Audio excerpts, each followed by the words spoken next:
Welcome to Karthik Nayak TM YouTube channel. ಇವತ್ತು ಬೆಳಗ್ಗೆ ಎದ್ದು ಹಂಗೆ ಬ್ಲಾಗ್ ಸ್ಟಾರ್ಟ್ ಮಾಡ್ಕೊಂಡು ಫೋನ್ ನೋಡಿದೆ. ಟೈಮು 9:45 ಇವತ್ತು ಒಂದು ಅರ್ಧ ಗಂಟೆ ಬೇಗ ಎದ್ದಿದ್ದೀನಿ ಅಂದ್ಕೊಂಡು ನಿಮಗೆ ಗುಡ್ ಮಾರ್ನಿಂಗ್ ಹೇಳಿ 9:47 ಆಗೈತೆ. ಏನು ಮಾಡುವ ಅಂತ ನೋಡ್ತಾ ಇದ್ದೆ. ಅಷ್ಟರಲ್ಲಿ ಮಿಲನ್ನ ಫೋನ್ ಮಾಡ್ದ. ಮಿಲನನ ಬಗ್ಗೆ ಹೇಳ್ತೀನಿ, ಬರ್ತಾನೆ ಬೆಂಗಳೂರಿಂದ. ಎದ್ದು ಹಂಗೆ ರೂಮಿಂದ ಆಚೆ ಬಂದು ಡೇ ಸ್ಟಾರ್ಟ್ ಆಗುತ್ತಲ್ಲ ಬೆಳಗ್ಗೆ ಎದ್ದ ತಕ್ಷಣ ಬಂದು ಒಂದು ನಮಸ್ಕಾರ ಮಾಡಿಬಿಟ್ರೆ ಮರ ನೋಡಿಕೊಂಡು ಏನೋ ಒಂದು ಒಳ್ಳೇದಾಗುತ್ತೆ ಅನ್ನೋ ಫೀಲು ಅಷ್ಟೆ. ಮನೆ ಒಳಗಡೆ ಬಂದು ಕ್ಯಾಲೆಂಡರ್ ನೋಡಿದೆ. 27 ಕೆಂಪೇಗೌಡರು ಜಯಂತಿ. ನಮ್ಮ ಬ್ಲಾಗಲ್ಲಿ ಅವ್ರದ್ದು ಕೊಡುಗೆಗಳನ್ನ ಸ್ವಲ್ಪ ಸ್ಮರಣೆ ಮಾಡುವ.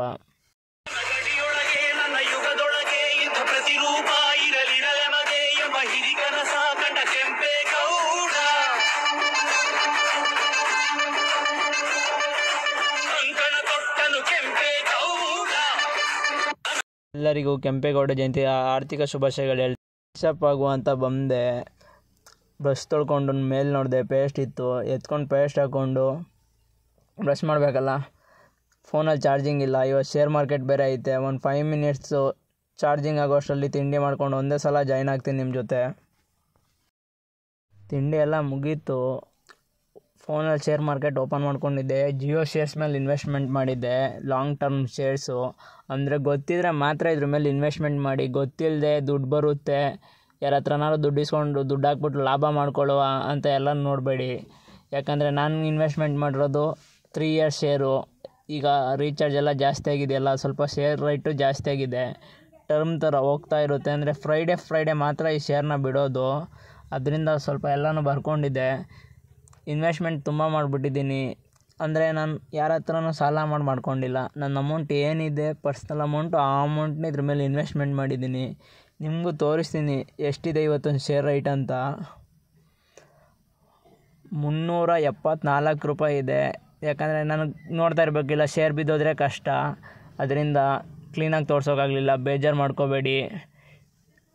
ಶೇರ್ ಮಾರ್ಕೆಟಲ್ಲಿ ಹೆಂಗೆ ಅಂದರೆ ಒಂದಿನ ನಮಗೆ ಲಾಭ ಬರುತ್ತೆ, ನಷ್ಟನೂ ಆಗುತ್ತೆ. ಎರಡನ್ನೂ ಈಕ್ವಲಾಗಿ ತಗೋಬೇಕು. ಇವಾಗ ರೈಟ್ ಜಾಸ್ತಿ ಆಯಿತು ನೋಡಿ, 334 ರೂಪಾಯಿ ಆಗಿದೆ. ಶೇರ್ ಮಾರ್ಕೆಟ್ ಮಾಡ್ತೀನಿ ಅಂದರೆ ಸಿಸ್ಟಮ್ ಇಟ್ಕೋಬೇಕು. ನಂದು ಸಿಸ್ಟಮ್ ಇದೆ, ಒಂದು ಸ್ವಲ್ಪ ಪ್ರಾಬ್ಲಮ್ ಆಗಿದೆ ಸಿಸ್ಟಮು. ಅದರಿಂದ ಫೋನಲ್ಲೇ ಮಾಡ್ತಾಯಿದ್ದೀನಿ ಅರ್ನ್ ಮಾಡ್ಕೊಳ್ಳೋಕ್ಕೆ. ಯಾಕಂದರೆ ನಾನು ಯಾವುದೂ ಜಾಬ್ಗೆ ಹೋಗಲ್ಲ, ನನ್ನದೇ ಓನ್ ಬಿಸ್ನೆಸ್ ಮಾಡಬೇಕು ಅಂತ ಇದ್ದೀನಿ. ಅದರಿಂದ ಶೇರ್ಸ್ ಎಲ್ಲ ಇನ್ನೊಂದು 6-7 ತಿಂಗಳಲ್ಲಿ ತಗೋತೀನಿ. ಒಂದು ವರ್ಷದ ಶೇರು ಇವಾಗ ಆಗಿದೆ, ಒಂದು 5 ತಿಂಗಳಾಗಿದೆ. ಇನ್ನು 7 ತಿಂಗಳಲ್ಲಿ ಶೇರ್ಸ್ ಎಲ್ಲ ಬರುತ್ತೆ. ಪ್ರಾಫಿಟ್ ಇದೆ, ಒಳ್ಳೆ ಪ್ರಾಫಿಟ್ ಆಗಿದೆ. ಬಟ್ ನಾನು ಪ್ರಮೋಟ್ ಮಾಡಲ್ಲ ಇದನ್ನ. ಯಾಕೆ ಅಂದರೆ ಗೊತ್ತಿಲ್ಲದೆ ಇನ್ವೆಸ್ಟ್ಮೆಂಟ್ ಮಾಡಿಬಿಟ್ಟು ಲಾಸ್ ಮಾಡಿಕೊಂಡ್ರೆ ಚೆನ್ನಾಗಿರಲ್ಲಲ್ವ. ಶೇರ್ಸ್ ಎಲ್ಲ ಮುಗೀತು, 1 ಅವರ್ ಆಯಿತು. ಫ್ರೈಡೇ ಬೇರೆ. ಸ್ನಾನ ಮಾಡ್ಕೊಂಡು ರೆಡಿ ಆಗುವ. ಸ್ನಾನ ಮಾಡ್ಕೊಂಡು ಸಿಗ್ತೀನಿ ಹಂಗೆ. ಸ್ನಾನ ಮಾಡಿಕೊಂಡು ಫ್ರೆಶ್ ಅಪ್ ಆಗಿ ಬಂದೆ. ಎಲ್ಲ ರೆಡಿಯಾಗಿದೆ. ಹಣೆಗೆ ಕುಂಕುಮ ಇಟ್ಕೊಂಡು ನಂದು ಜುವೆಲ್ಸ್ ಎಲ್ಲ ತೆಗ್ದಿಟ್ಬಿಟ್ಟಿದ್ದೆ. ಇದೊಂದೇ ಸಾಕಾಗಿದೆ ಎಲ್ಲ ಹಾಕೊಳ್ಳುವ ಅಂತ ನೋಡಿದೆ. ಬಟ್ ನಾನು ಎಲ್ಲನೂ ಹಾಕ್ಕೊಂಡೆ, ನನಗಿಷ್ಟ. ಅದಕ್ಕೆ ಎಲ್ಲನೂ ಒಂದು ಕಡೆಯಿಂದ ವೇರ್ ಮಾಡಿದೆ.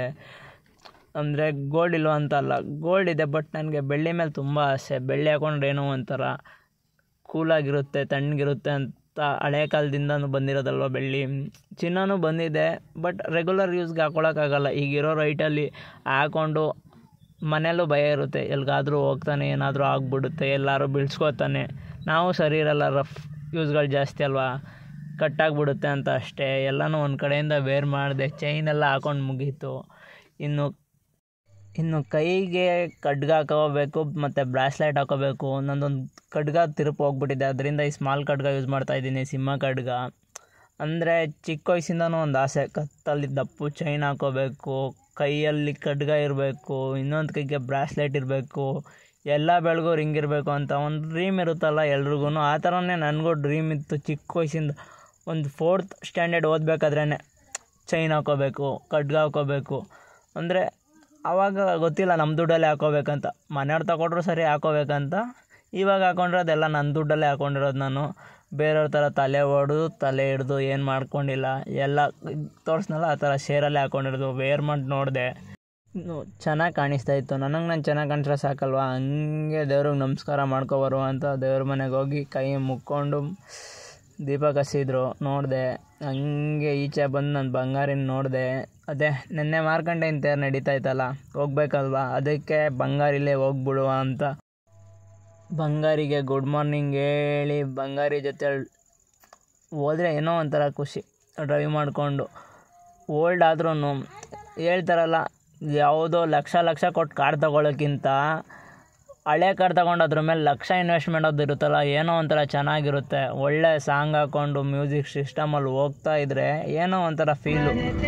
ಬೈಕ್ ಬೆಟರ್ ಅಲ್ವಾ ಅನಿಸುತ್ತೆ, ಹೌದು, ಬಟ್ ಬೈಕ್ಗಿಂತ ಕಾರು ಕಂಫರ್ಟಬಲ್ ಆಗಿರುತ್ತೆ. ಓಲ್ಡ್ ಕಾರ್ ಅಲ್ವಾ, ಜಿನಿಯನ್ ಪೀಸ್ ಇದು 1994ರಲ್ಲಿ ಬಂದಿರೋದು. ಇವತ್ತು 31 ವರ್ಷ ಆಗೈತೆ. ಇವತ್ತವರೆಗೂ ಎಲ್ಲೂ ಕೈ ಕೊಟ್ಟಿಲ್ಲ ಮಧ್ಯ ದಾರಿಲಿ. ಚೆನ್ನಾಗಿ ಮೇಂಟೈನ್ ಮಾಡ್ಕೊಂಡು ಬಂದಿದ್ದಾರೆ.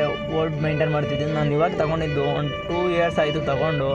ಹಂಗೆ ಹಳೆ ಬೀದಿ ಕಡೆ ಹೊರಟೆ, ಹಂಗೆ ಕೇಳ್ಕೊಂಡು ಹೋಗ್ತಾ ಇದ್ದೆ. ಏನೋ ಒಂಥರ ಲವ್ ಸಾಂಗ್ ಹಾಕ್ಕೊಂಡಿದ್ದಾಗ ಫೀಲ್ ಇರುತ್ತಲ್ಲ ಎಲ್ರಿಗೂ. ಈಗ ಫೀಲಿಂಗ್ ಸಾಂಗ್ ಕೇಳ್ತಾ ಇದ್ದಾಗ ಏನೋ ನಮ್ಗೆ ಕೈ ಕೊಟ್ಟಿಲ್ಲ ಅಂದ್ರೂ ಏನೋ ಕೈ ಕೊಟ್ಟು ಹೋಗ್ಬಿಟ್ಟವ್ರೆ ಅನ್ನೋ ರೇಂಜಿಗೆ ಫೀಲ್ ಮಾಡಲ್ವ, ಆ ಥರ ಮ್ಯೂಸಿಕ್ ಕೇಳೋಕ್ಕೆ ಒಂಥರ ಕೇಳಿಸ್ತಾ ಇದೆಯಲ್ಲ ನಿಮಗೂ ಮ್ಯೂಸಿಕ್ಕು, ಆ ಥರ.